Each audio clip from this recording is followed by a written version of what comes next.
Você sabe quem você é, da onde vêm suas origens, como as pessoas ao seu redor te enxergam? No Brasil, refletir sobre essas questões não é uma tarefa muito simples. De acordo com o último censo do IBGE, 45,3% da população se declara parda, tornando-se o maior grupo étnico-racial do país. Mas o que isso significa na prática? De quem estamos falando? A múltipla miscigenação e os padrões sociais tornam o pertencimento e a leitura identitária algo profundamente complexo em terras brasileiras. E o que viajar tem a ver com isso?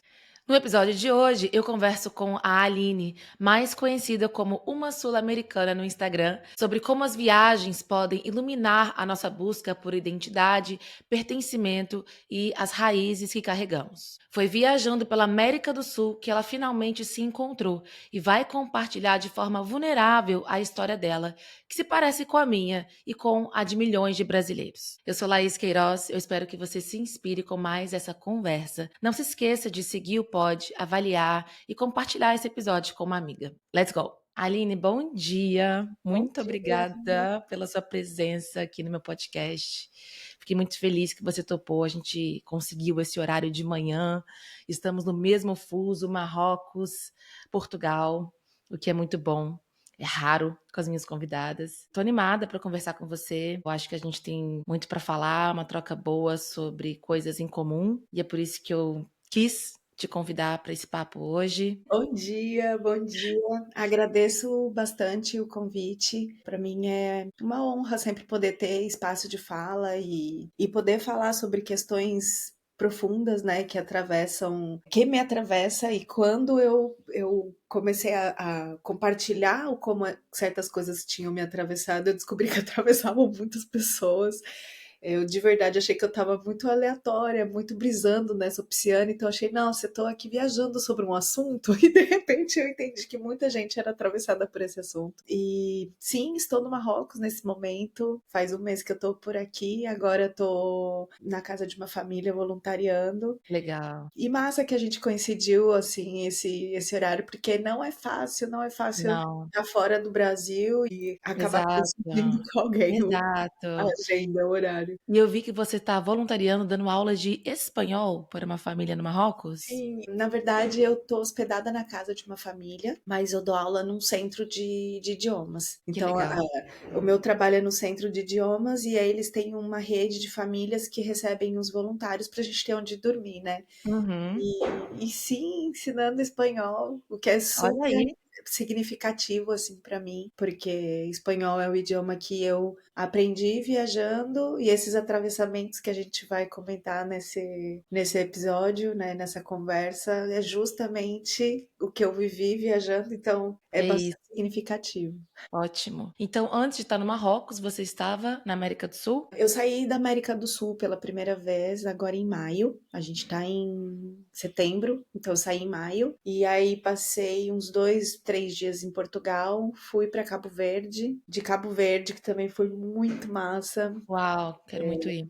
Nossa, vá. Você tá em Portugal? Nossa, é Eu sei. super pertinho e foi incrível, me apaixonei. Aí estive em Cabo Verde, depois passei um tempo na França e uns dias na Espanha e depois vim para cá. Então eu passei acho que uns 2 meses, não, sei lá, uns 3 meses perambulando por aí e agora Uhum, tô pro lado de cá. uhum. E antes, então, na América do Sul, você passou 10 anos, é isso? Você Sim, morou 10 anos na América do Sul. Vamos falar sobre. Vamos voltar um pouquinho, então, certo. para a gente entender melhor sobre você, sua vida, suas origens. Da onde você é no Brasil? Você pode contar um pouquinho da sua história? Conto, conto. Bom, eu nasci numa cidade chamada Diadema. Para quem não conhece, ela é uma cidade que faz parte da região metropolitana de São Paulo, faz parte do ABCD paulista. Depois disso, eu cresci pelo ABC até os 8 anos. Eu cresci pelo ABC, vivendo com meu pai e com a minha mãe. Meus pais são jovens, a minha mãe tinha 17 quando eu nasci, meu pai tinha acho que 20 ou 21. Então, os meus pais são Uau. bastante jovens. Quando eu estava sendo gestada, eles foram viver juntos e toda a minha infância foi vivendo ali pelo ABC, sempre mudando de casa, com muita presença da família do meu pai, que é a minha família branca, e a minha família que tem um pouco. Eu sou a prima pobre da família do meu pai, e a Tá. prima de pele mais escura também. Não que seja uma família rica, mas a gente tá falando dos anos 90, né? Eu nasci em 88, então eu cresci nos anos 90. E falando dos anos 90, as minhas tias já dirigiam, a minha madrinha já tinha acessado a universidade, meu padrinho era engenheiro, e já o meu pai era o vendedor de sapato. A minha mãe Aham, trabalhava até porque tinha 17 anos, a bichinha. Não tinha aham. dado tempo de nada. Então, eu cresci nesse contexto de me sentir a prima mais pobre da família. A gente recebia, como se diz, cesta básica do meu padrinho, que ele Uhum, recebia do trabalho, mas não precisava, então ele dava pra gente. A uhum. gente morou de favor por muitos anos no apartamento da minha tia. Então, eu tinha esse contexto na minha primeira infância. E aí, a partir dos 8 anos, quando os meus pais se separaram, eu me mudei para Vila Clara, que é uma quebrada na zona sul de São Paulo, é a periferia. E ali eu cresci. Mais da metade da minha infância foi nessa região, da minha infância barra adolescência foi nessa região. Que falando também de anos 90 ali para 2000, Tá pesada? intenso, intenso, assim, de ter tiroteio durante o dia. De Hum, a gente estar em casa e ter que correr para debaixo da cama mesmo. uhum. Nossa. Sim, então era um outro contexto totalmente. Basicamente, eu troquei de Pokémon, assim, troquei de avatar. Muito diferente. Já na família da minha mãe, eu era vista como a mais riquinha, porque eu morava em apartamento, né? Antes dos 8 anos, eu morava em apartamento, então era super chique para a família da minha. Uhum, Enquanto a família do meu pai é mineira e branca, e que tinha acessos não ricos, mas que tinham acessos, né, de uma classe média, vamos dizer. A minha família de parte de mãe era uma família de origem nordestina, que comprou um lote num lugar onde tem muita família nordestina, na verdade, que eles iam se uhum, juntando, né, como qualquer uhum, imigrante, vão se juntando. uhum. E então eles começaram a construir seus terrenos, comprar seus terrenos num loteamento. A vila onde hoje é Vila Clara, antes era só mato mesmo, literalmente. Uhum. Então, os meus avós se mudaram para essa região, e aí teve esse contexto da família da minha mãe, já é uma família mais racializada, tem de tudo, branco, preto e Tá. fenótipos de todo tipo, então já é uma família bastante diferente. A sua mãe é uma mulher negra? A minha mãe, ela é uma mulher negra, mas não retinta. Uhum. Ela tem Sim, uma ela já é pele, misturada. ela tem uma pele até às vezes pode parecer próxima da minha, mas ela tem fenótipos negros. Uhum, Então ela é uhum, lida como uma mulher negra, ela tem cabelo crespo, ela é lida como uma uhum, mulher negra. Ela viveu uhum, experiências de mulher negra. uhum, Bom, atualizando sobre viagem, vamos dar um salto aqui. Enfim, tive acesso à faculdade porque eu sempre quis trabalhar com alguma coisa de escrita, então eu quis fazer faculdade, eu sou a única pessoa da família da minha mãe, porque desde os 8 anos eu deixei de conviver tanto com a família do meu pai e passei a conviver muito com a família da minha mãe. Então, hoje, quando eu digo minha família, eu tô me referindo à minha família de parte de mãe, que é a família que eu sou até hoje mais próxima. Então, da minha família, eu fui a única que acessei universidade. E aí, enfim, né? Trabalhei e nos estágios eu comecei a conhecer mundos muito diferentes, uhum. pessoas que tinham experiências de existência totalmente diferentes das Uhum. que eu conhecia até então. Você fez o quê? E Você entrou pra faculdade de quê? eu fiz comunicação social com habilitação em publicidade. Legal. E então eu consegui uma vez um estágio justo quando eu me casei com 23 anos, com meu namorado de infância, de adolescência, na verdade. Então, quando eu me casei, eu estava no último ano da faculdade e na época eu consegui um estágio. Esse estágio era numa agência de viagem. Aí eu comecei a conhecer o mundo das viagens, porque Ah, não uau! era a minha realidade. A minha família, de parte de pai, apesar de terem acessos, eles não viajavam, não era uma realidade para mim de maneira nenhuma. Nunca tinha pensado no assunto. Na verdade, quando eu casei, eu viajei de lua de mel porque eu achava que era isso. Eu achava que era Aham. a única oportunidade de viajar na vida era a lua de mel. E eu fui para Bariloche, foi a minha primeira viagem da vida, eu já saí do Brasil, porque Os preços eram parecidos e na época uma das meninas que trabalhavam comigo num outro trabalho, ela me ensinou a viajar de uma maneira barata. Fiquei em hostel, casei, fiquei em hostel. Não é quarto compartilhado, mas Em minha lua, Bariloche? sim, minha lua de mel já foi meio mochileira. Caraca, que legal! Já começou assim, já você foi introduzido no mundo Já das viagens. começou assim. Foi quarto privado, mas ainda assim era um ambiente de Aham, hostel. É, aham, a gente não tinha dinheiro para fazer nada, a gente só ficava andando nas ruas. aham. Mas foi super legal escutar outro idioma, ver estrangeiros. É seu primeiro contato, né, com esse mundo. Exatamente. Eu já tinha visto estrangeiros, porque já trabalhei na Polícia Federal, no setor de imigração, mas era diferente, eram estrangeiros que moravam no Brasil. A maioria falava português, a maioria eram, não sei, portugueses, bolivianos, senegaleses, eram pessoas que estavam num contexto diferente de Bariloche, que era Ai, turista, né? sim, Então claro. era outra coisa. É. Então, foi meu primeiro contato e eu achei que era o primeiro e o único, porque era minha lua de mel e eu pretendia casar uma única vez, então, assim, acabou, né? Mas foi uma experiência, nossa, assim, incrível. Foi o primeiro lugar que eu fui e o primeiro lugar que eu senti que, eu quero morar aqui. Então, essa coisa de Aham. querer morar nos lugares onde eu chego começou desde da primeira viagem. E aí, então, em seguida, eu comecei a trabalhar numa agência de viagem e aí eu comecei a conhecer o universo que era totalmente novo para mim. Durante o trabalho, eu fui fazendo listas de lugares que eu queria conhecer, a maioria era na América do Sul, e aí Uhum, começou a minha uhum. experiência. Você começou por lá, né, e ali o bichinho te picou, e você Sim, continuou sua experiência pela América do Sul, você se apaixonou por essa região, por essa vamos assim região. dizer? Primeiro, eu fui me apaixonando pelas paisagens, né? A minha lista era baseada em paisagens. Então, no trabalho, eu tinha que escrever sobre esses lugares. Para escrever, eu tinha que ler, porque eu não conhecia pessoalmente. E aí, conforme eu lia, eu me apaixonava. Sonhei com um lugar chamado Glaciar Perito Moreno. É uma geleira que fica no extremo sul da Patagônia, na Argentina. Demorou 2 anos para eu conseguir juntar uma graninha para ir para esse lugar. E fui com meu então marido. E lá eu conheci um irmão e uma irmã da Alemanha que faziam mochilão. E eu pensei, gente, eles são muito podres de rico, porque eu demorei Aham. 2 anos para juntar dinheiro para viajar uma semana e os caras vêm me falar que estão viajando há 4 anos. Para, né? E É, aí eles outra me realidade, explicaram. né. Não, é outro mundo, assim. Europeu faz mochilão desde que eles têm 7 anos de idade, tipo. Sim, sim, completamente. Eu pensei, não, podre de rico para poder falar um negócio desse. E eles me explicaram, não, a gente não gasta muito. E me explicaram mais ou menos como eles faziam. Quando voltamos para casa, eu tinha sido demitida. Antes dessa viagem, eu acabei sendo demitida porque eu queria engravidar. E aí ficaram sabendo e me demitiram. E então, quando a gente volta para São Paulo, meu marido diz: nega, se a gente abandonar tudo e for viajar. Eu comecei a rir, falei, mano, você tá doido?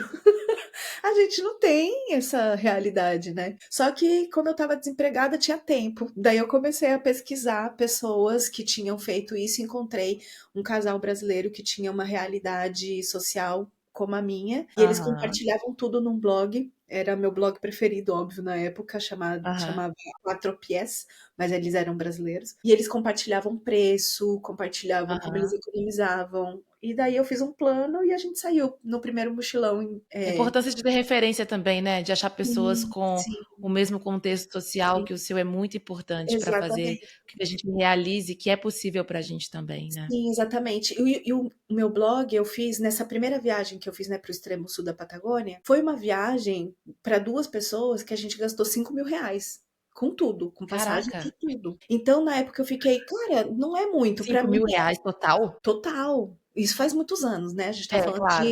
a gente tá falando de Sim, 11 anos atrás, mas sim, foi sim, sim, muito sim. barato. E eu sabia que as pessoas da minha realidade podiam ter acesso a R$ 5.000 se juntasse, só que as pessoas não sabiam que era barato, que podia ser barato viajar. Então eu fiz Informação, o né, meu falta blog. informação mesmo. Exatamente, exatamente. Então eu fiz o meu blog Uma Sul-Americana na intenção de falar para as pessoas: olha, a gente pode viajar barato, que eu adoro compartilhar coisas. Então, o Uma Sul-Americana nasceu dessa necessidade de compartilhar com as pessoas o quanto podia ser acessível viajar. Uhum, legal. Então, o blog começou junto com a minha vida de viajante, assim. E aí, Mas enfim, a você gente já tinha intenção de ficar na América do Sul compartilhando as viagens só pela América do Sul?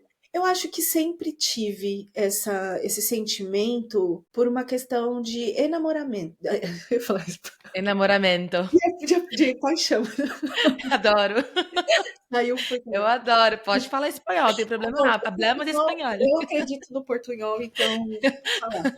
Yo hablo también. Vamos a hablar. Me encanta.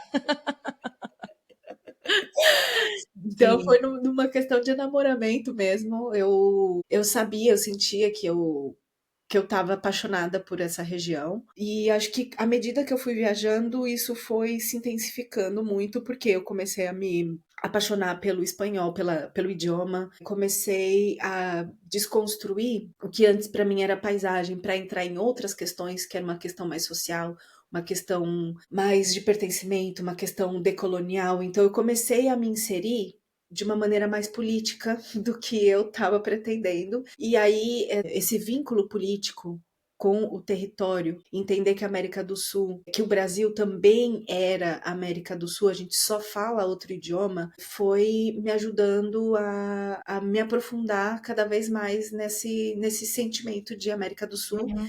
E aí eu América sabia que em algum Latina, momento. né? Exatamente. A América Latina, ela começou para mim nesse sentido mais político, mais de Uhum. paisagem, de território, era, Sim, sim. era Tá. exclusivamente América do Sul. Ok. E aí a Tá. América Latina veio, né, no momento Ok. posterior, e eu sabia que em algum momento eu ia sair da América do Sul, mas vontade não tinha, não. Uhum. Mas A você minha ficou vontade 10 era anos lá, de mulher. 10 anos. Eu só quis sair porque eu comecei a me sentir muito atraída pela ideia de conhecer outras profundidades da nossa raiz, como cultura mestiça, né? Quando eu comecei a sentir uma necessidade de entender as africanidades, e não vou mentir, porque a gente também tem raízes europeias, né? Mas não, assim, as minhas raízes europeias eu não estava tão interessada, não. Eu estava mais interessada em conhecer as africanidades da minha cultura, como pessoa latino-americana. E aí eu, enfim, comecei a sentir esse chamado para cruzar o Atlântico e entender, né, conhecer Por isso que você está esse outro fazendo essa lado também viagem da nossa agora. cultura. É porque né, perambulando pela América do Sul, suleando, como eu gosto de dizer, eu consegui entender muito processos coloniais, consegui conhecer comunidades indígenas, resistências indígenas, consegui conhecer mestiçagem, enfim, consegui conhecer muitas Uhum. coisas que me deram respostas sobre construção social, construção de identidade Uhum. coletiva e, obviamente, A sua própria. individual, exatamente. É, se a gente puder aprofundar um pouco nesse tema através de um post que você fez no Instagram, que o título já logo me deixou pensativa e por isso que eu me conectei com você nesse sentido, que você disse que antes de sair do Brasil, você não tinha cor, né? Você escreveu: antes de sair do Brasil, eu não tinha cor. E aí seguem os slides, o carrossel, muito interessantes sobre a sua vivência enquanto mulher mestiça no Brasil. E quando você sai, você finalmente consegue compreender e se encontrar. Foi isso que eu percebi daquele seu post. Exatamente. Então eu queria que você contasse um pouco pra gente o que isso significa na prática. Como é que no Brasil você se sentia, na sua família, e depois quando você sai, você tem esse clique. Quando que surgiu esse clique de que você é latina? E quero saber também se você hoje em dia se encontrou, né? Se você se pertence, se você encontrou esse senso de pertencimento. Quando eu era criança, nesse contexto da família do meu pai, uma família mais branca, eu era a pessoa de pele mais escura e tinham alguns apelidos racistas, óbvio. Eu não entendia isso como racismo quando a gente, nos anos 90, quando a gente é criança, a gente não entende essa, Uhum, esse tipo de fala uhum, como racismo, mas eu entendia que era uma busca para me ofender. Eu entendia que era uhum, uma ofensa. Não sei dizer se para mim o neguinha era ofensa ou se eu entendia a entonação de voz como ofensa. Eu era uma criança, eu não sei. Mas Quando era uma ofensa de toda forma. era uma ofensa, vinha particularmente do meu padrinho, e ele sempre dizia: "Vai, neguinha peidorreira, vai, neguinha fedida", sempre vinha, acho que eu entendia como ofensa, porque sempre se seguia com algo ofensivo, nunca era algo fofinho, nunca era neguinha linda, neguinha fofa, nunca era nada amável, era sempre alguma coisa ofensiva. Ele era esse tio que enche o saco das crianças, sabe, então ele buscava me encher o saco usando esse tipo de comentário. E ele me chamava de neguinha justamente porque eu era a pessoa mais escura da família. Da família, vamos dizer, de parte de sangue, né? Porque tinha minha mãe, que era uma Uhum, agregada, e tinha o marido de uma tia, que ele era preto retinto, né? Então uhum, ele era até mais escuro que a minha mãe. Só que eles não, eles eram agregados. Então, falando uhum, de pessoa da família mesmo, assim, de uhum. sangue, eu era a pessoa mais escura da família. Então eu tinha esse apelidinho, né? Super lindo. Neguinha fedida, neguinha pedorreira, sempre alguma coisa nesse sentido. E eu lembro que teve uma vez que eu tinha uns 5 anos. Eu acho que eu lembro muito porque a minha mãe me conta, né? Uma lembrança que não é minha, é uma lembrança da minha mãe. Minha mãe me conta de que quando eu tinha uns 5 anos mais ou menos, tava todo mundo mexendo o saco nesse sentido da cor da minha pele. Quando eu falei, vocês ficam me xingando, falando que eu sou neguinha, só que quando vocês vão pra praia, vocês ficam tudo tentando ficar da minha cor e só voltam vermelhos. Você falou? Olha aí. Já me posicionava. Eu já me Já posicionava. tinha consciência sem ter, né? É, Que já, bom. já, já me posicionava, né? Já Claro. defendia o meu espaço, já pedia respeito, né? Nesse sentido de pequena. Só que quando eu tava na família da minha mãe, eu nunca fui entendida como negra. Nunca, até porque na família da minha mãe existem pessoas negras. A família da minha mãe é uma família muito miscigenada. Então, a minha avó, eu pareço mais com a minha avó. Eu e a minha avó somos as únicas que têm um fenótipo mais indígena, vamos dizer. E já Uhum. outras pessoas da família, aí tem branca, e aí tem negra. E aí falam, né, da Mãe Nana é minha tataravó. Mãe Nana era loira do olho azul e era super racista, porque ela nasceu, a escravidão ainda era Uhum. realidade quando Mãe Nana nasceu. Até acho que até os 16 anos. Mãe Nana era bem velha. Quando eu nasci, ela já tinha cento e. Quando eu nasci, ela tinha 116, eu acho. Parte de? De mãe. De mãe. De mãe. E ela era branca do olho azul. Branca do olho azul. E ela era super racista, então a minha bisavó se casou com um preto, só que fugiu de casa. Depois elas voltaram a se relacionar, só que, né, a minha bisavó, que é a vozinha fugiu de casa com um homem preto. Então a minha família, de parte de mãe, é uma família muito doida, assim, de quando a gente fala de fenótipos, cor de pele. E aí essa questão de eu ser entendida como uma pessoa negra era não existia. Não era uma realidade na minha família materna. Sobre experiência de cor, quando os meus pais se separaram, depois de uns anos, a minha mãe se casou novamente com um homem preto retinto. E desse casamento nasceu meu irmão. E eu tenho um irmão preto retinto. E ele é a pessoa mais preta da nossa família, de parte de mãe. E eu entendia, quando meu irmão nasceu, eu tinha 13 anos.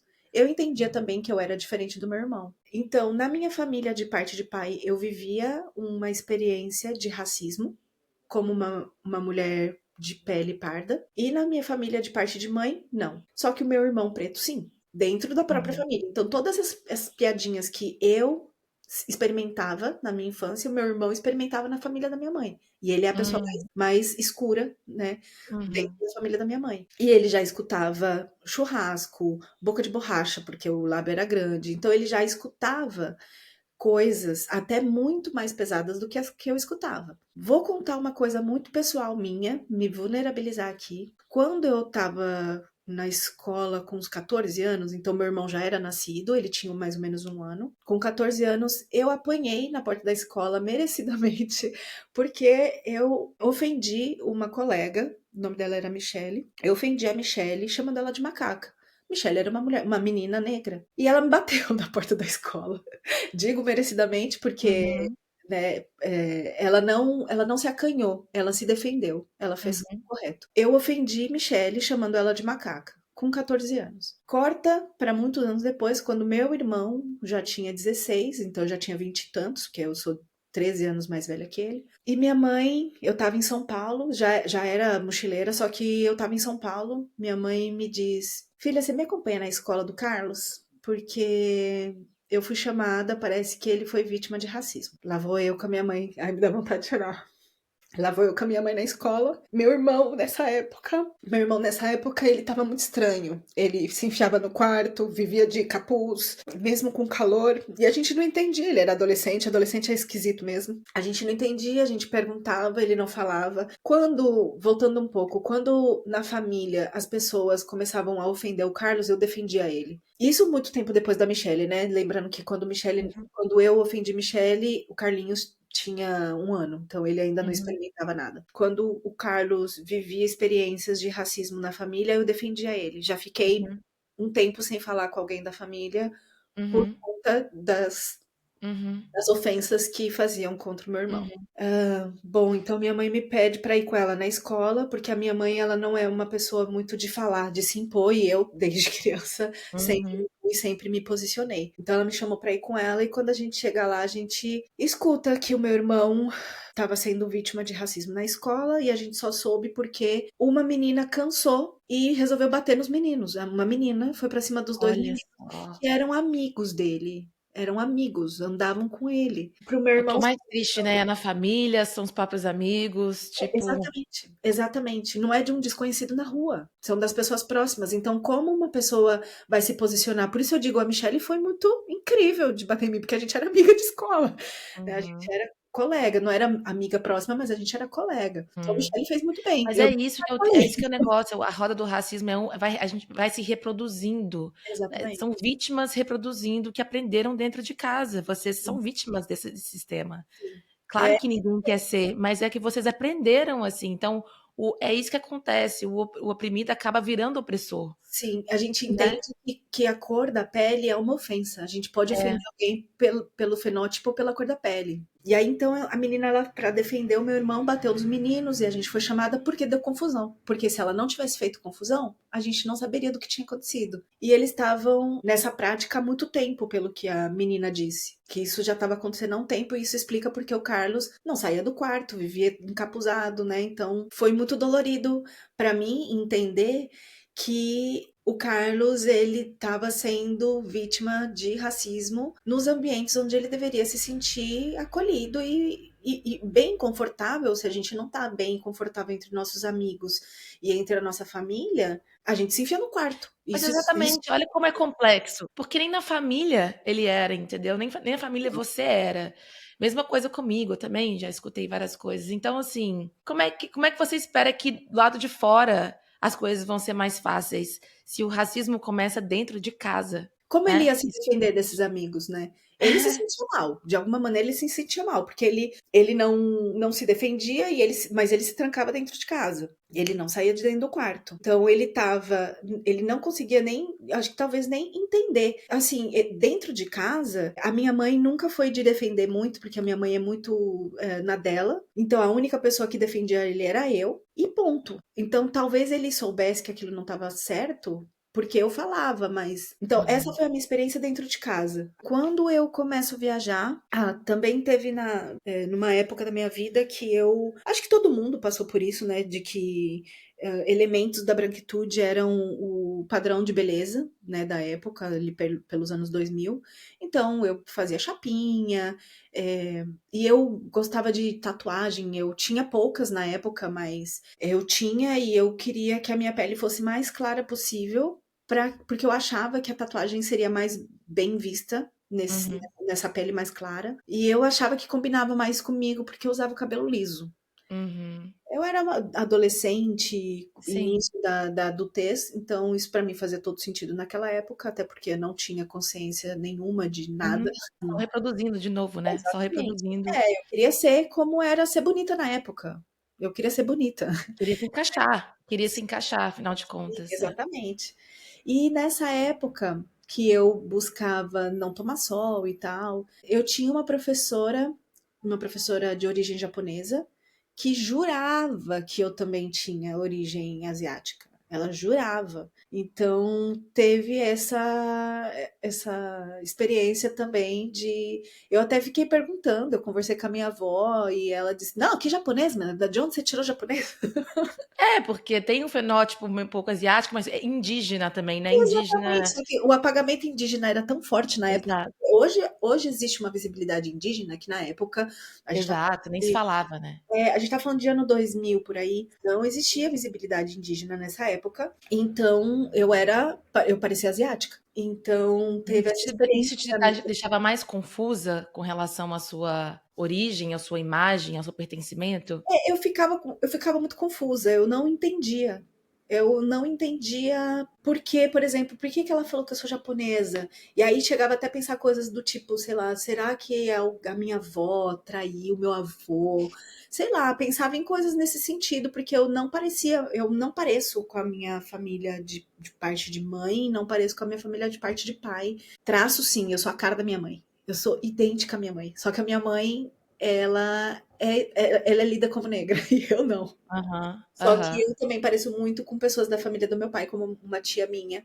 Então, às vezes, eu tô ali entre os dois. aham. Mas falando de um fenótipo, a única pessoa que tem um fenótipo parecido com o meu é a minha avó. A minha avó, ela por muito tempo achava que ela era branca porque ela tinha cabelo liso. Só que minha Uhum. avó tem uma cara de indígena absurda. É muito pra você ver a complexidade que é o Brasil. É uma bagunça, É gente, uma não é bagunça. fácil, Não, cara. É uma não é fácil. bagunça. Não é É fácil. por isso que tem tanta treta, porque, tipo, cara, olha isso aí, a sua família já é um retrato, a minha Já tem um também é nó. igual, é um grande nó, E a gente tá falando de uma família brasileira. Já é um nó. mas a sua representa Sim, a sim, maioria, a minha sim, também é igual. exatamente. Não, e Então, eu não assim sabia disso. Eu achava que. Não é que eu achava que as pessoas já sabiam, era uma coisa que eu não sabia que as pessoas tinham confusão. é. Não sabia. Quando E eu quando comecei a você viajar, isso, aí você vai pra América do Sul, isso muda. aí eu saio do Brasil. E aí, nessa experiência, lá no Glaciar Perito Moreno, né? Lá no extremo sul da Patagônia, entro numa van de passeio, eu tava no Ushuaia nesse momento.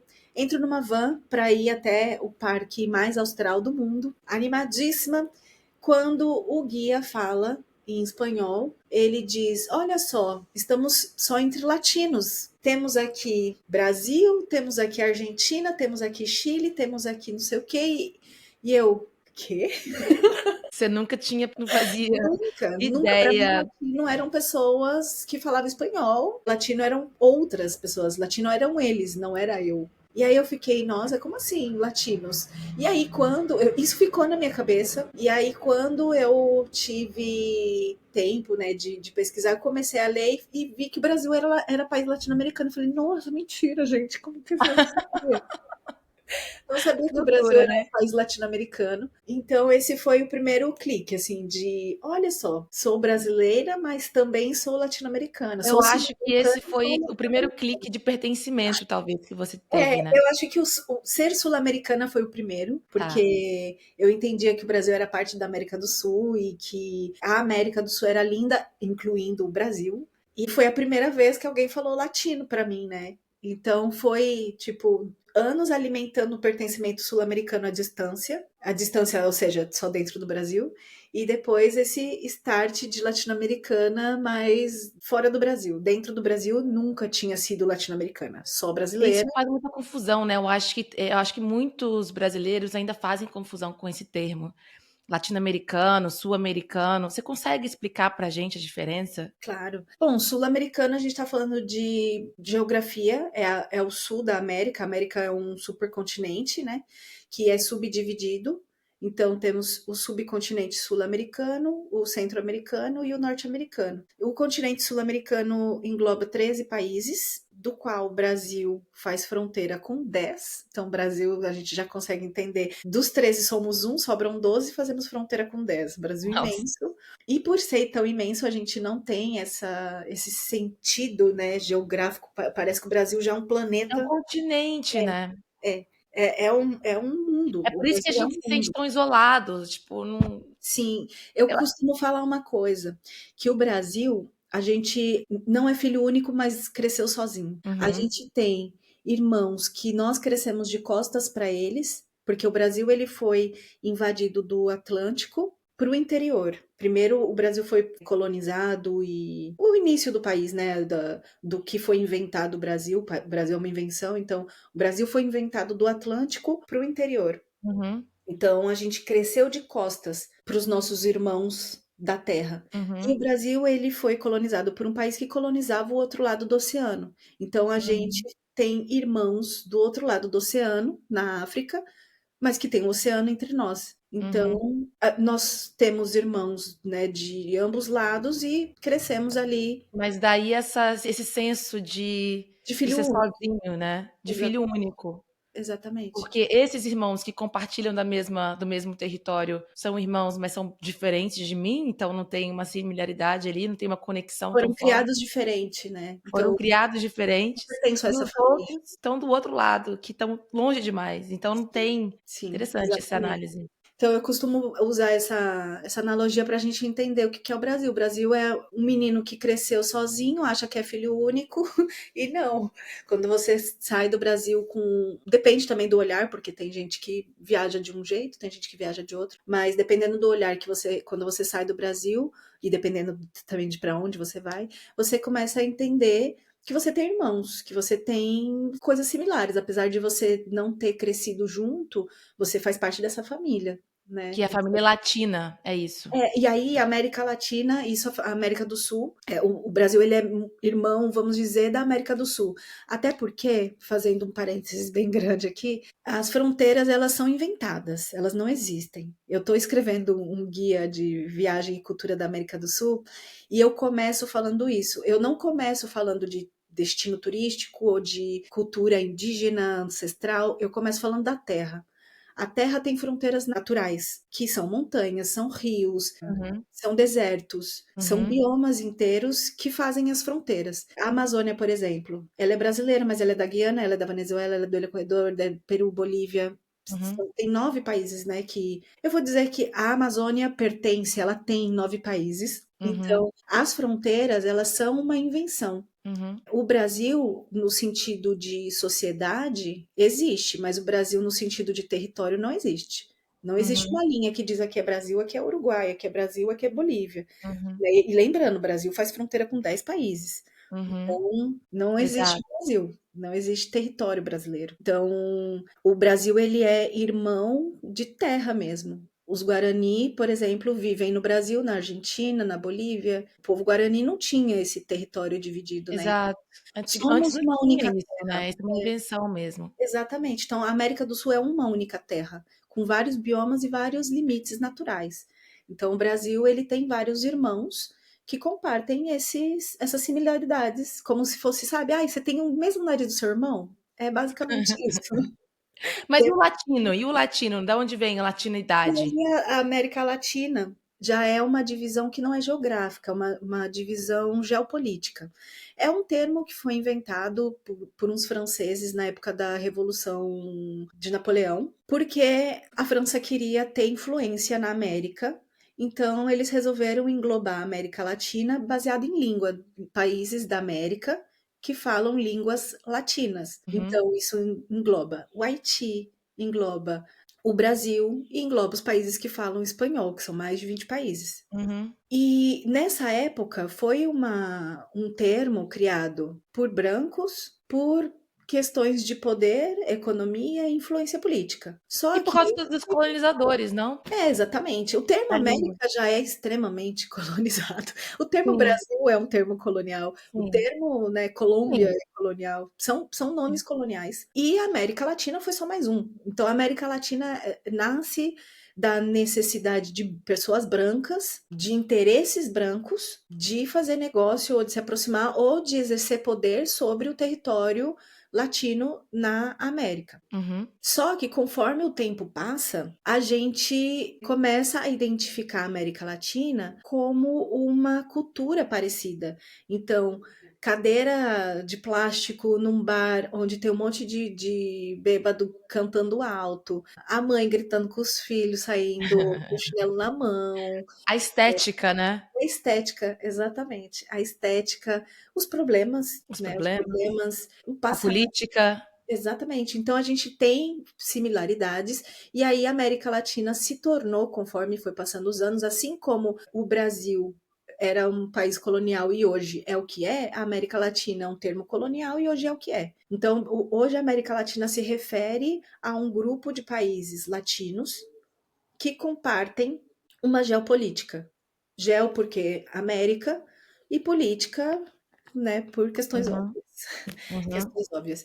E os Estados Unidos, que é o nosso, vamos dizer, colonizador imperialista, né, contemporâneo, também usa, né, tem artimanhas de exercer esse poder e influência na América Latina, e em contrapartida, os países latino-americanos, entendendo isso, também se posicionam contra. Então, a América é um país politicamente dividido entre a América do Norte, que exclui o México, continente, né, você tá falando do continente. isso, falando da Superamérica, né? Então, a América tem uma clara divisão política que é Norte América, e o que só incluiria também, né, Canadá e Estados Unidos, e Latinoamérica, que é do México até a Argentina, Chile, que estão no extremo sul.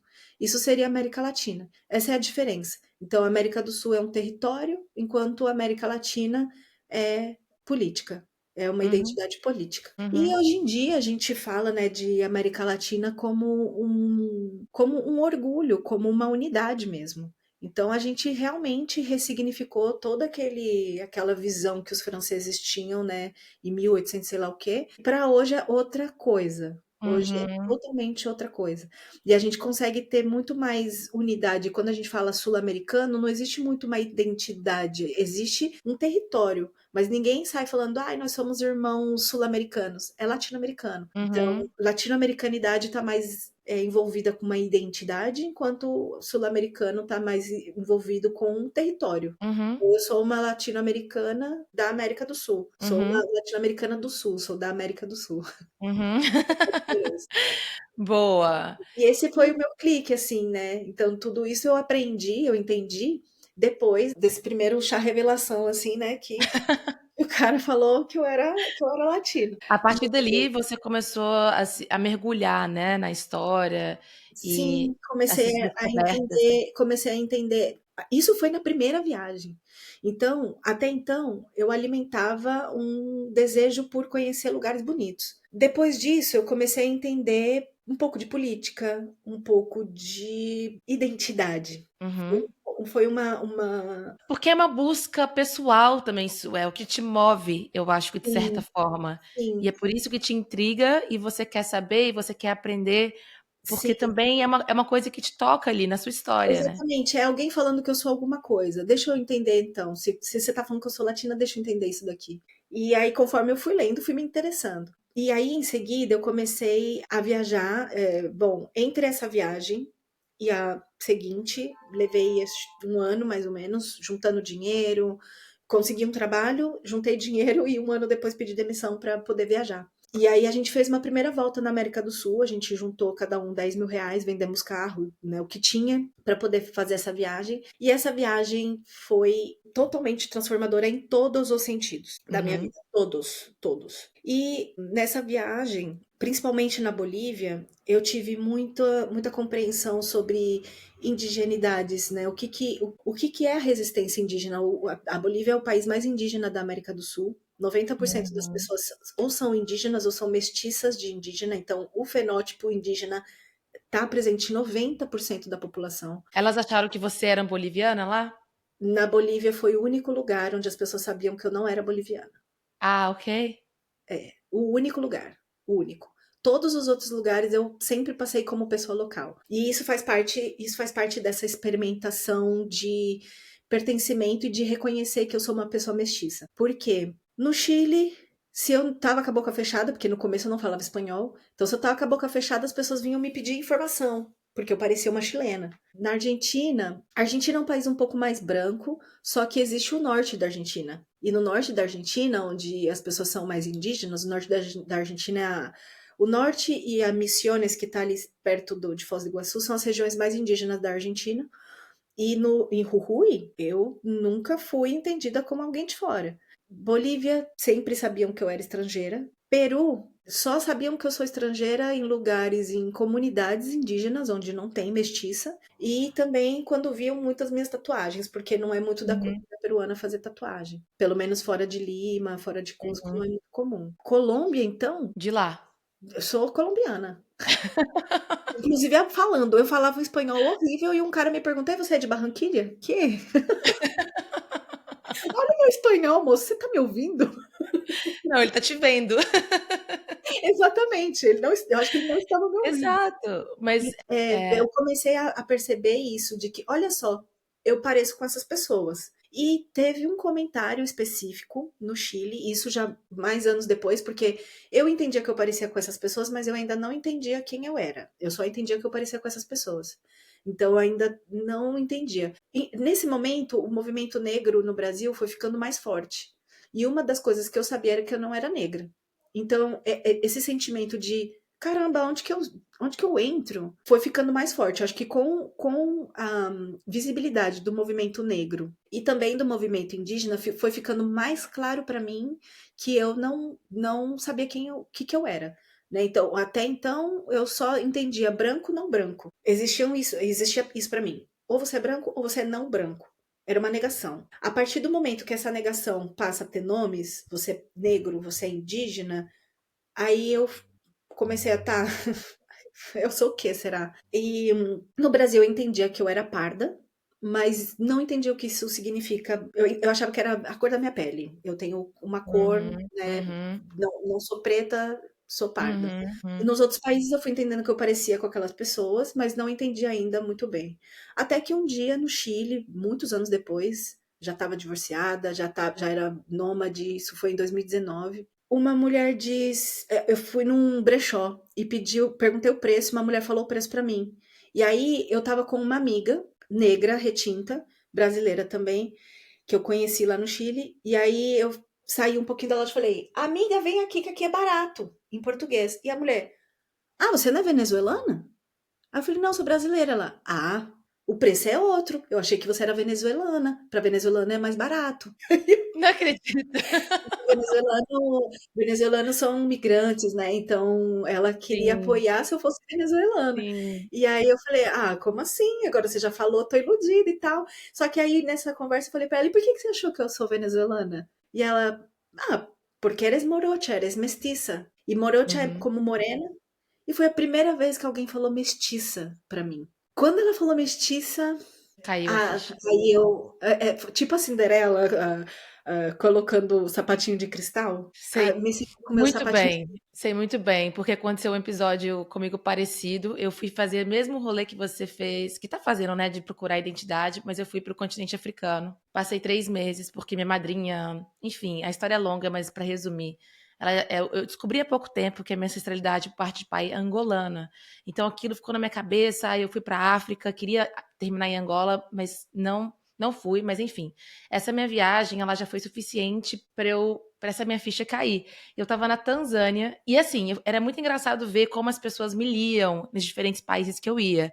Na África do Sul, eu era colored, como eles chamam as pessoas mestiças, chamam de colored. Em Moçambique, eu era branca, tá? Em Moçambique. Você vai chegando na Black Africa, eles falaram, Laís, aqui não tem. Tipo, ou você é branco ou você é preto, não tem no meio. Então, vai mudando de país para país. Quando eu cheguei na Tanzânia, eu tava andando na praia, em Zanzibar, aí os caras, né, ninguém entendia de onde eu era. Eles ficavam, de onde você é? Porque você não é nem branca, nem preta, de onde você é, né?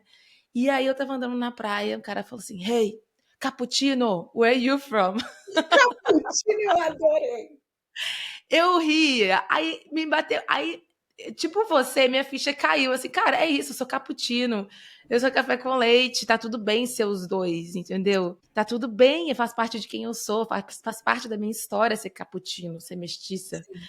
E foi ali, com essas palavras, foi que eu, sei lá, fiz paz com a minha identidade, vamos dizer assim. E a partir dali eu parei de deixar as outras pessoas me dizerem quem eu sou. E comecei a Exatamente. honrar mais a minha história. Porque ninguém pode me falar o que eu sou. Eu sei quem eu sou, eu sei minha história, eu sei que eu passei, sei quem é meu pai e quem é minha mãe, eu sei que é diferente. Uhum, sim. Então, é isso, é um senso, é um negócio de nunca saber aonde você pertence, porque eu nunca passei por o que aquela mulher está passando como mulher negra. Eu nunca me identifiquei com Não é o isso. meu lugar. Não é o meu lugar. Então, tipo, é até isso, é até constrangedor você chegar numa Sim, roda pra mim é e injusto. você. Não é justo. Então, como é que você vai falar que nós somos iguais, sendo que não somos? Nós temos todos problemas, só que são diferentes. Sim, é Entender escalonado. isso. É escalonado. Eu acho que entender isso é fundamental, porque tira a gente desse não lugar. E nós Sim. temos um lugar, nós existimos neste lugar, entendeu? Então foi aí que sua ficha caiu pro Mestiça e E o sapatinho da você Cinderela começou entrou. e você abraçou. Sim, foi quando ela falou mestiça, eu me senti encaixada, como se eu estivesse tentando fazer esses joguinhos assim de encaixe e de De repente a peça quebra-cabeça. entra. Uhum. Sim. E foi interessante porque eu não lembro se foi antes ou depois, essa minha amiga, preta retinta, a gente estava no hostel, a gente estava voluntariando. Ela é poliglota, assim, ela aprende muitos idiomas por conta própria. E aí ela estava no hostel quando chega um chileno, um senhor, mas um chileno branco, e ele começa a falar em francês com ela. E aí ela responde, porque ela é poliglota, ela pode. Então ela falou francês com ele. E no final das contas, eu percebi que ela ficou meio brava, assim, né? E aí eu falei, o que foi que ele te falou? E ela falou assim, ele tava falando comigo em francês porque ele achou que eu era haitiana. Então, Hum, entende? Ela, preta retinta, Haiti. Eu, uhum, mestiça, Venezuela. Então, uhum. já assim, foi uma experiência que também continuou me mostrando o como o nosso corpo é lido pelas pessoas. Então, E não isso adianta. são E não pessoas do mundo adianta. inteiro. O Brasil é uma bolha. O Brasil é uma bolha, é um planeta. Né, que jura que é filho único. Então, quando eu entro em algumas discussões assim, as pessoas vêm falar, ai, mas é porque no Brasil, gente, vamos sair um pouco do Brasil. Exato. E aí eu acho que eu quero entrar agora, a próxima pergunta é como que viajar nos ajuda a ampliar esse olhar. Porque as pessoas, elas têm a verdade delas baseadas na história do Brasil, e que também é muito discutível, né? Igual a gente está falando aqui, todas as discussões de quem é preto, quem não é, e tem que ser, que não sei o que lá. Quando você sai, você é confrontado com outras realidades. E com realidades que te provam como você é lido diferente em cada lugar que você vai. Sim, E, tipo, acabou, isso é real. Então, exatamente. essa viagem para a África me ajudou a entender, cara, vocês podem falar o que quiser, mas sai para ver o mundo, para Sim. vocês verem como vocês vão Esses ler dias as fotos de uma mundos mestiça, diferentes. nesse mochilão, como eu estava mencionando, que me mudou de diversas maneiras, mudou a minha crença, mudou a minha espiritualidade, de cristã para descristã, de casada para não monogâmica. Então, assim, foi uma mudança intensa e completa. Só que, diferente da questão racial, quando eu digo, ah, viajando, eu pude confrontar o sincretismo religioso de uma maneira diferente do Brasil e entender que não existe uma verdade absoluta. Isso me fez questionar o cristianismo, que me fez questionar Deus, que me tornou uma pessoa descristã. Ninguém me ataca, nem os cristãos.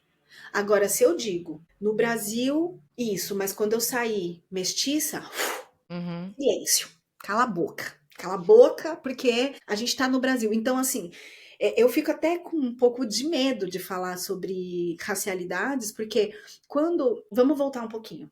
Eu achava que só eu tinha dúvidas. Eu achava que só eu não me encaixava, não, que era uma brisa de uma pisciana sem serviço que estava viajando Uhum. nas ideias. Quando eu decido, depois de viajar tudo, na Colômbia, eu passo como colombiana fácil. E na verdade, em quase todos os países onde eu vou, eu pareço local, mas a maioria das pessoas, quando eu abro a boca e eu não tenho o mesmo sotaque das pessoas, elas perguntam: "Ai, de onde você é da Colômbia?" Sempre acham que eu sou Uhum. colombiana. Uhum. E a Colômbia tem um histórico de mestiçagem muito parecido com o do Brasil, muito parecido. Uhum. Na Colômbia, eu sou mestiça. Você pode perguntar para qualquer pessoa colombiana, dá uma foto minha e fala: essa mulher aqui é o quê? Mestiça. Não tem outra palavra para mim. Na Colômbia, uma pessoa, o censo, né, que chama DANE, o DANE é quando as pessoas se autodeclaram, uma pessoa que é considerada negra, por exemplo, no Brasil, né? Na Colômbia ela pode dizer negra, afrocolombiana, palenqueira, que é tipo quilombola, mulata. Essas são as pessoas negras, o grupo negro da Colômbia. Hum. Existe o grupo mestiço. Existe o branco e existe o indígena. O mulato Então, não é o mestiço? não, porque o mulato ele é negro. Você Tá. entende que no Brasil a gente precisava É, não, não digo é. a palavra mulato, porque no Brasil a palavra mulato é, Não sei se pode ou não pode, também não sei. Dizem que pode, que não pode, enfim. é assim.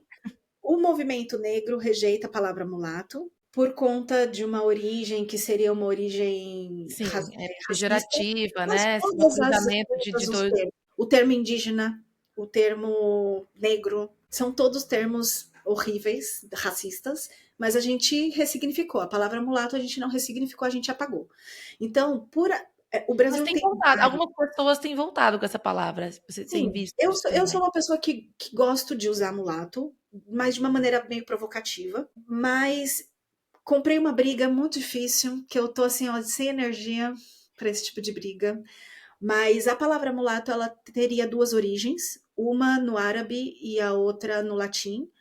A origem latina seria um termo pejorativo no sentido de mula, e do É. termo árabe seria no sentido de mestiço. Então são duas coisas bastante difíceis de entender a real origem. E é isso, né? A gente não tem muito liberdade de escolher qual origem quer usar, porque existe já um tabu. Existe um tabu, não pode usar mulata. Então, no Brasil, como as nomenclaturas de mestiçagem foram extintas, como mulato, cafuso, mameluco, caboclo, todas as nomenclaturas de mestiçagem do Brasil, elas foram excluídas, elas foram apagadas. Vamos supor que não, que eu pudesse lá no IBGE colocar caboclo, cafusa, mameluco, o IBGE ia entender quem é a pessoa mestiça indígena, quem é a pessoa mestiça africana, Uhum, pessoa mestiça, uhum, entende? Mas no uhum. Brasil a gente não tem. A gente tem para pessoa mestiça parda. Pardo. Desde 2010, no Brasil, o pardo é negro. Só que o mundo não começou em 2010. Então, assim, né? Uhum, A gente precisa também olhar para o passado, e eu gosto muito de olhar para a América do Sul, porque a gente está falando de um território. O Brasil não existe. A gente está falando de um território. A partir dessa linha imaginária, o que aconteceu desse outro lado? Deixa eu entender o que aconteceu. Vamos uhum, abrir a porta, vamos olhar para o outro lado da porta. A Colômbia, que tem um histórico de mestiçagem muito parecido com o do Brasil. A Colômbia é um país que tem uma presença africana muito grande, que tem uma resistência indígena muito forte, como a do Brasil, e que tem presença branca e mestiça, como a do Brasil. O que está uhum, acontecendo na Colômbia? Vamos olhar. Vamos expandir um pouco o olhar. uhum, Então, quando eu voltei para o Brasil, depois de dar muitas voltas, né, na pandemia, especialmente, quando os debates sobre racialidade no Brasil estavam pegando fogo, e eu olhava para isso e falava: gente, eu continuo não me encaixando. Eu sou parda, mas eu continuo não achando que eu sou negra, porque eu não tenho essa experiência. Você acha que o Brasil está pegando o modelo americano Ah, para fazer o nosso? o letramento brasileiro é estadunidense, com certeza. Porque não deveria ser, né? Não, Menina, não tem nada a eu ver. prefiro, eu prefiro olhar e assim, invalidam E, as nossas experiências empíricas. Quando eu falo, ai, mas é porque na Colômbia, mas eu li o livro do fulano, não, mas especialmente porque a gente está falando aqui, né, de América do Sul, de latinidade. De novo, a gente está meio que nos separando desse território que compartilha da mesma história sim, racial que a e é nossa. não, E aí a deixa eu gente está entender. olhando para os Estados Unidos. Sim, que tem um histórico de racialidade diferente. Estados Unidos teve um apartheid. Sim, é completamente Você era diferente. branco, você era negro, Não teve e essa miscigenação. tinha a coisa da única gota. Então, se você tinha uma gota, você era negro. E os indígenas foram basicamente exterminados ou totalmente excluídos, eles não se misturaram. No Brasil, a história é totalmente Totalmente diferente. diferente. É Exato. totalmente diferente. Eu entendo que no passado existiu um processo eugenista de trazer pessoas brancas para se misturarem, porque o Brasil era um país muito negro. Hum. Então, vamos trazer branco, vamos misturar, vamos criar as pessoas mestiças. Ok, só que isso já faz muito tempo. É, isso As não pessoas apaga os mestiças fatos. Isso hoje, não as pessoas apaga o que. mestiças hoje, elas já não são as mesmas mestiças do passado. Até porque se a gente for olhar passado, se a gente for contar passado, as pessoas mestiças, elas eram rejeitadas pelos indígenas, pelos africanos e pelos brancos, porque elas eram consideradas pessoas de lugar nenhum. Uhum. eu li histórias, né, livros que contavam sobre crianças que eram abandonadas, meninas de 11 Uhum, anos que só tinha prostituição. uhum, Então, assim, a gente não tem como ficar preso em 1500, 1800, 1900. A gente tem que vir para 2025. O que está acontecendo aqui? Né? E o Brasil, acho que a literatura estadunidense ela foi muito útil para trazer consciência, mas a partir daqui é obrigada, vamos olhar para outros lugares agora. Né? uhum, Não dá para ficar só consumindo uma única literatura. Eu acho que a gente tem que ter outras referências, principalmente agora que o Brasil está cada vez mais consciente de que é um país latino-americano. Então vamos olhar para uhum. a América Latina, o que está acontecendo aí? Exato, exato. Eu também concordo contigo. Bom, a gente está chegando ao final. Eu queria te perguntar como é que você acha que nós podemos usar então as viagens, nós viajantes, para viajar com mais propósito. Eu adoro esse tema de ir atrás das nossas raízes, de entender melhor quem somos. Como é que você acha que a gente consegue fazer isso? Como você tem feito? Acho que primeiro é abrir a mente para conhecer lugares não só porque eles são bonitos, claro que, né, visitar uma montanha colorida, uma geleira, uma praia caribenha é incrível, mas acho que se permitir conhecer lugares para além de sua beleza, né, da natureza, se abrir para ouvir as pessoas, observar, ter tempo de observar, de conversar com as pessoas, ser basicamente testemunha da vida. E acho que conhecer a história também, entender as formações, por exemplo, do Brasil, né? Uma pessoa brasileira que quer viajar para buscar um pertencimento, entender a história do Brasil, entender como, por exemplo, você, né, veio para o continente africano para entender as raízes que você sabia que tinha. E assim como eu despertei essa curiosidade enquanto viajava, então buscar lugares que possam ter essas respostas e também acho que também não, acho que especialmente entender que territórios são invenções humanas, inclusive territórios indígenas, né? O povo guarani, como eu tinha mencionado, eles vivem hoje em territórios diferentes, que são territórios humanos, mas que eles reconhecem como um bioma, uma coisa, né? Então, o povo que vive nessa região, os Andes, né? Os Andes, a região do altiplano andino, comparte uma cultura, crenças, idiomas, de uma maneira linda, que você pode entender muito claramente que aqui não termina Bolívia e começa Peru, não mesmo. Uhum, É uma invenção, uhum, se vier um meteoro, uhum. não vai permanecer. Sim, não vai escolher qual lado, né? Se toda a humanidade desse Pachamama fizer assim, acabou a humanidade, não vai existir. Os animais ou os indígenas antes, né, das fronteiras artificiais cruzavam as montanhas e isso era o limite deles, né? Então, quando você começa a perceber os territórios sem linha, e aí isso convida ao brasileiro a entender que ser brasileiro não significa muita coisa para além do território, a gente entende que a gente pertence a tudo isso. Quem falou que eu sou brasileira só porque eu nasci do lado de cada linha? Isso é política, isso é politicagem. Uhum, Não serve para muita coisa, para além de ter um passaporte e direitos abaixo de um governo. Serve para isso. Porque culturalmente, quem vive em fronteira já sabe. Para quem vive em São Paulo, o Brasil é o mundo, mas para quem vive no Chuí, para quem vive em Foz do Iguaçu, para quem vive em Tabatinga, que são lugares de fronteira, Colômbia não é tão diferente assim. uhum. Colômbia ou Uruguai, né? É tudo uma questão de perspectiva, né? No final das contas. Sim. Então, acho que viajar com propósito e pertencimento é virar de cabeça para baixo um copo cheio de água, deixar derramar e mergulhar Começar a nisso daí. enxugar Não suga não, só mergulha, só vai, e só vai. mergulhar, exato. Porque você muda totalmente a sua perspectiva quando você se permite nesse sentido, né, viajar. E para você se sentir pertencente, é isso.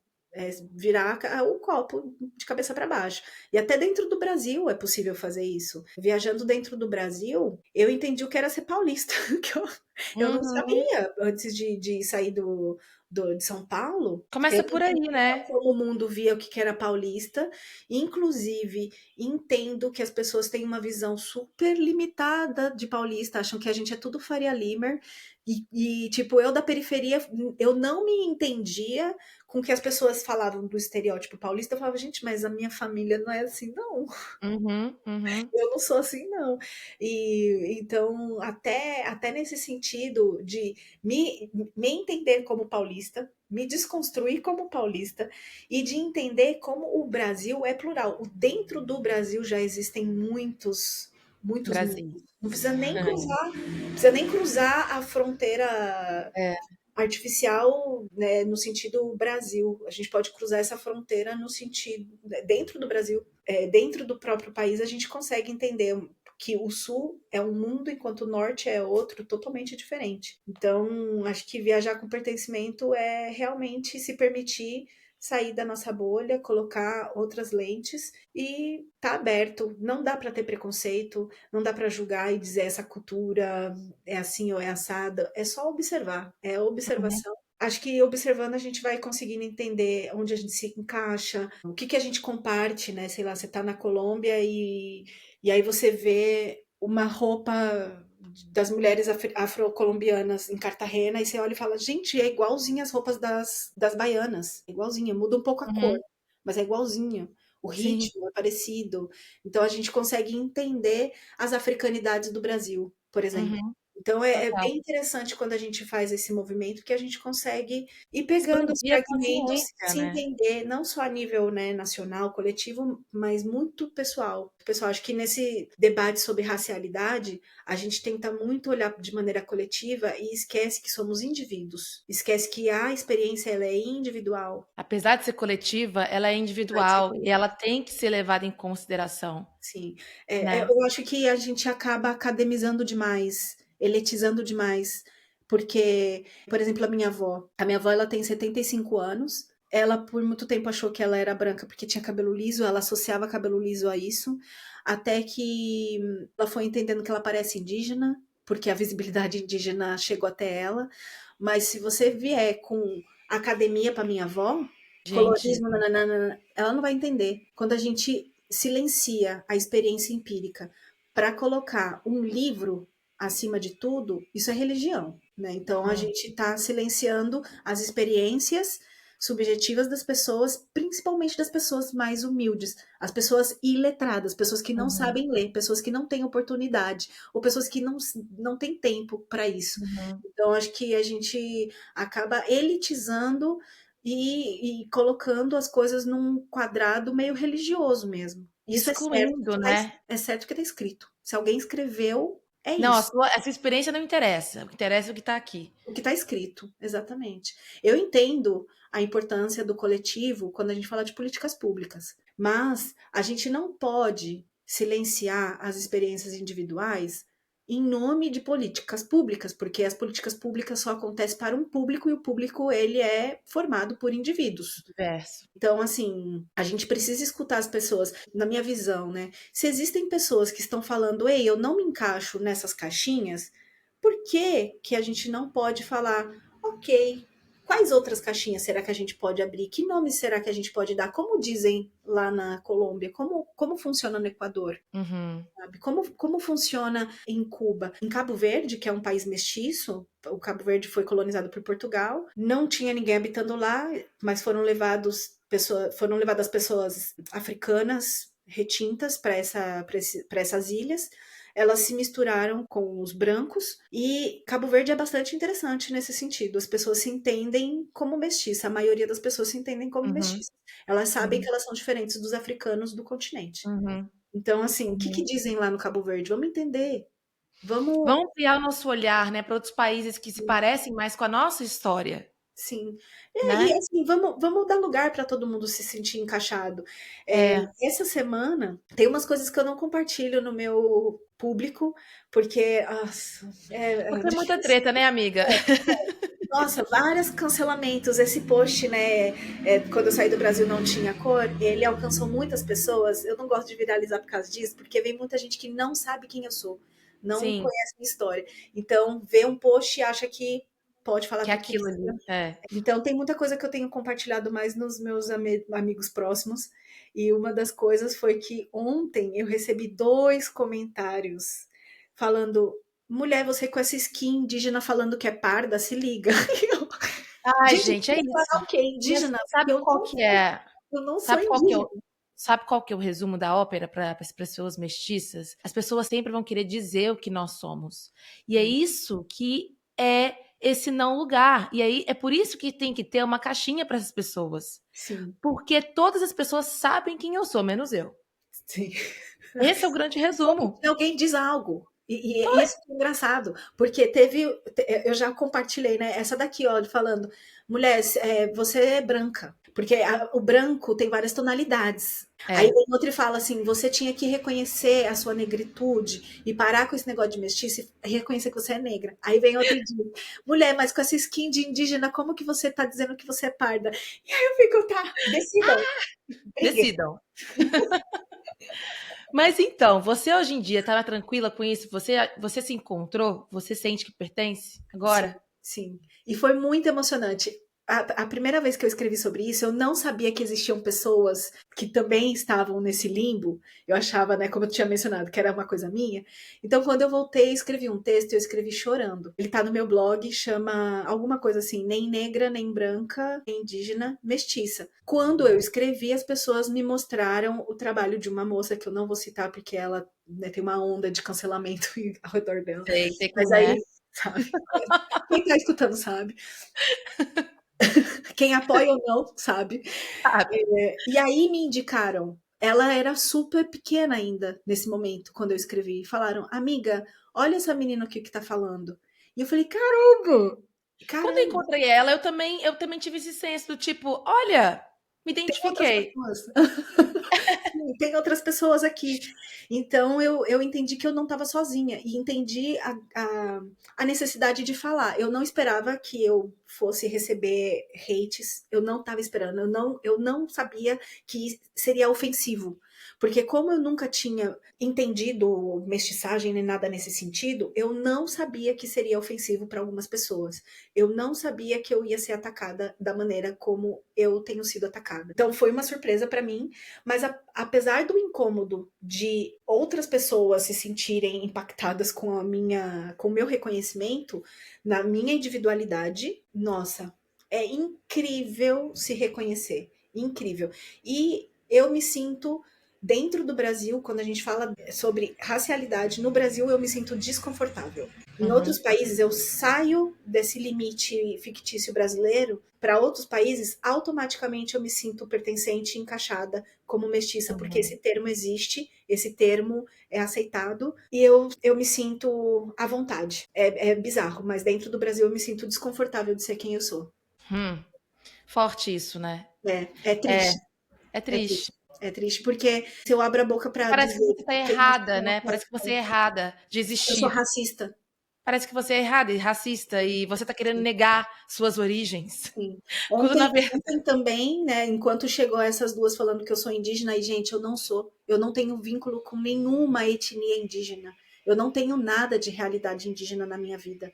Só fenótipo, só a Você é minha só uma cara. mestiça, você é só uma mulher Só a mestiça. cara, só a cara. Exato. Tiveram essas duas falando que eu sou indígena, e teve uma que disse que na minha alguma coisa que eu tinha dito, eu não lembro agora o que eu disse, que eu estava rejeitando a minha ancestralidade negra. Gente, Meu Deus. É quando grave, isso né? é rejeitar, as pessoas elas tiram as nossas falas de contexto, elas colocam palavras nas nossas bocas ou escritas, elas interpretam a partir do que elas querem. É um tema É, muito difícil que no muito. Brasil é desconfortável. É É mesmo. muito desconfortável. Para mim, É o mesmo. Brasil ainda tem muito que aprender sobre Também acho. racialidade e parar de consumir nesse momento, apesar de ter sido muito importante em algum momento, agora deixar de consumir tanta literatura de um país que teve apartheid para olhar para países onde o sistema racial foi desenvolvido de uma maneira diferente e onde as pessoas se misturavam muito mais.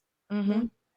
Porque Concordo. aqui, quando a gente fala de Brasil, É outra não, história, mano. não É foi outra tão história. separado assim. Por exemplo, no Peru é separado. Na Bolívia, a Bolívia tem afro-boliviano, tem boliviano, que é o indígena, e o mestiço. Tem os indígenas e tem o mestiço. Acabou. Dificilmente você vai encontrar uma pessoa que é mestiça de indígena com negro. Uhum. É E aqui diferente. no Brasil tem muito. Então, Sim. assim, Então, exato. Nós tem que temos as olhar, nossas tem que olhar. particularidades, que elas têm que ser vistas como particularidades. E as nossas individualidades, elas devem sim ser respeitadas. Eu concordo Sim. contigo. E para aí, sim, criar políticas públicas a partir dos indivíduos que formam esse público. Não tem Total. como, é uma ordem óbvia. Querida, adorei conversar com você. Ai, Quais são os seus próximos passos? Você aí na África. Como é que você é lida aí na África? Só fala isso pra gente interessante, antes da gente interessante. acabar. É engraçado porque as pessoas me abordam em espanhol porque elas juram que eu sou latino-americana. Aham, E quando eu aham, ando na rua é colombiana, peruana, mexicana, aham. igualzinha na América Latina. Os mesmos É países, isso. Peru, Colômbia e México, são os que É mais isso. me dizem que eu sou. Só É. que aqui trouxeram alguns lugares novos, como Índia e Argélia. Ah, consigo ver isso também. É isso, vai para proximidade, né? E no final das contas, o mundo é uma grande mistura. Nós somos uma grande mistura. Sim. Temos DNA de tudo quanto é Infelizmente, a lugar. gente precisa, né, socialmente falando, a gente precisa dessas A gente caixinhas, precisa. A gente precisa. mas seria lindo que não precisasse, né, que a gente pudesse Mas é isso que eu acho a magia de viajar, é isso. Cair por terra, cai por terra. Tudo aquilo que tudo um que a dia gente você conhece, tudo que a gente sabe, deixa de ser, deixa de deixa de existir. ser, Ou deixa de ganha novos ser. significados, né? E a gente fica mais humilde, e a gente para também de querer discutir com gente que, cara, nunca saiu da bolha, nunca passou por experiências como essas que você, que como eu passei. Depois da minha viagem, eu parei de querer caber, eu parei de discutir com pessoas. Tá bom, Sim. aham. Abrindo só antes da gente finalizar, para quem vai ouvir essa parte, não elitizar a nossa fala. Por quê? Nesse post, né, de quando eu saí, antes de sair do Brasil não tinha cor, uma moça veio me ofender, entre aspas, falando que eu era elite. E que, ai, nossa, a elite sai do Brasil para ir se reconhecer.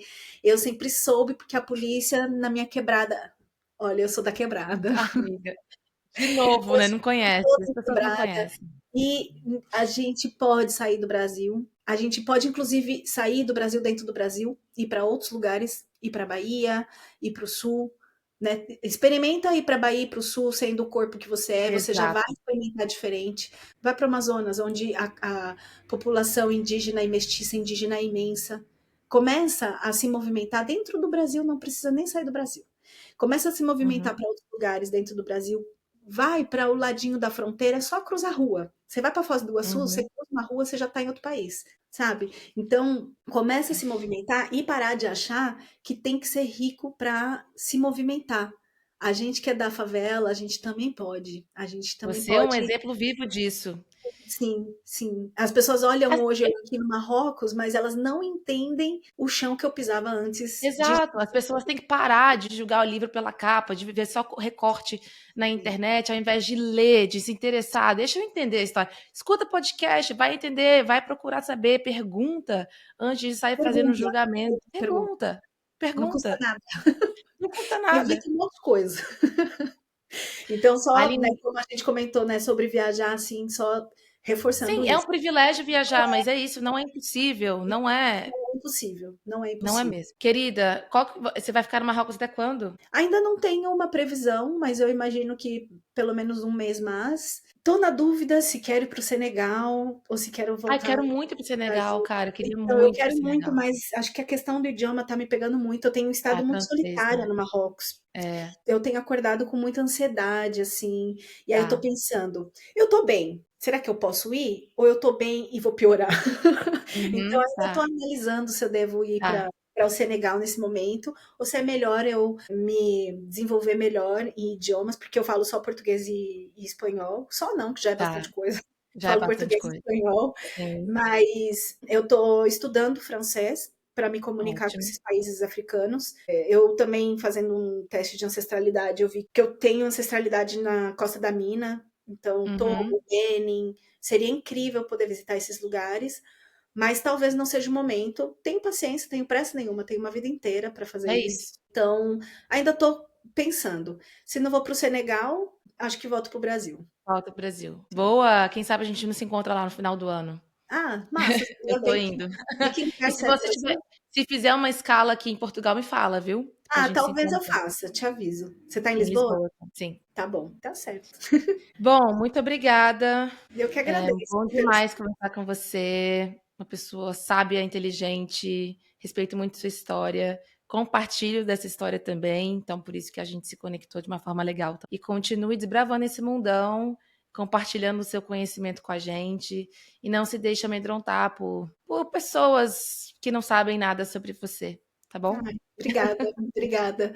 Primeiro, obrigada pelo espaço. Acho que nos últimos meses ou anos, esse espaço tem sido amplificado e vai doer, né? Sempre que a gente tenta expandir, dói. Então, entendo que a gente faz parte de uma dor necessária. Apesar, né, dos incômodos e tudo isso, desde criança eu me posicionei, desde criança eu busquei defender o meu espaço e não vou perder isso agora. Claro, sempre respeitando os meus próprios limites, né? Porque gera ansiedade, gera um monte de coisa. Então, respeitando os meus limites, vou me posicionar, vou continuar nisso. E muito massa poder me conectar com pessoas que também vivem isso. Foi um prazer conhecer você, conhecer seu trabalho, conhecer a tua história também, entender as nossas identificações. Acho que isso ajuda muito a gente entender que não estamos só Uhum, no mundo, nos nossos, né, os nossos atravessamentos também são coletivos, né? É individual, mas uhum, olha só, tem outras pessoas como eu.